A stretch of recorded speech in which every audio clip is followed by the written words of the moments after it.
London flat owners വീട് വിൽക്കുവാൻ ബുദ്ധിമുട്ടുന്നു. ഇതിന് പറയുന്ന പ്രധാന കാരണങ്ങൾ, ഒന്നാമതായിട്ട് ഹെൽപ് ടു ബൈ സ്കീമിലാണ് പലരും ലണ്ടനിൽ ഫ്ലാറ്റ് വാങ്ങിച്ചത്. അതും 5 ലക്ഷത്തിന് മുകളിലുള്ള ഫ്ലാറ്റുകൾക്കെല്ലാം ഹെൽപ് ടു ബൈ സ്കീമിൽ 40% ഗവൺമെന്റ് ഫണ്ടഡ് ആണ്. ഇത് പലപ്പോഴും ഇൻഫ്ലേറ്റഡ് പ്രൈസ് ആണ്. വീട് 5 വർഷം കഴിഞ്ഞ് വിൽക്കാൻ വരുമ്പോൾ പലപ്പോഴും വില കുറച്ചാണ്, അല്ലെങ്കിൽ പ്രതീക്ഷിച്ച വില കിട്ടുന്നില്ല. പലരും ആസ്കിംഗ് പ്രൈസിനേക്കാളും 25% വരെ ഡൗൺ ആയിട്ടാണ് ഇന്ന് ഫ്ലാറ്റ് വിൽക്കുന്നത്. ഇതിന് മറ്റൊരു കാരണം കൂടിയ സർവീസ് ചാർജ് ആണ്.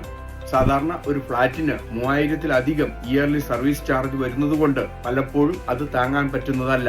അതുകൂടാതെ തന്നെ പലരും ലണ്ടനിലെ ജോലി ചെയ്യുന്നത് റിമോട്ട് ആയതുകൊണ്ട് തീർച്ചയായിട്ടും വലിയ ഡിമാൻഡ് ഇനി ഫ്യൂച്ചറിൽ വരുന്നില്ല. പലരും വീട് വിൽക്കുമ്പോൾ ആസ്കിംഗ് പ്രൈസിനേക്കാളും കുറച്ച് ഡിസ്കൗണ്ട് കൊടുക്കുന്നു. ഇതുകൂടാതെ തന്നെ വലിയ സമയം ഹോൾഡ് ചെയ്തിട്ടാണ് പലരും ലണ്ടനിൽ ഫ്ലാറ്റ് വിൽക്കുന്നത്.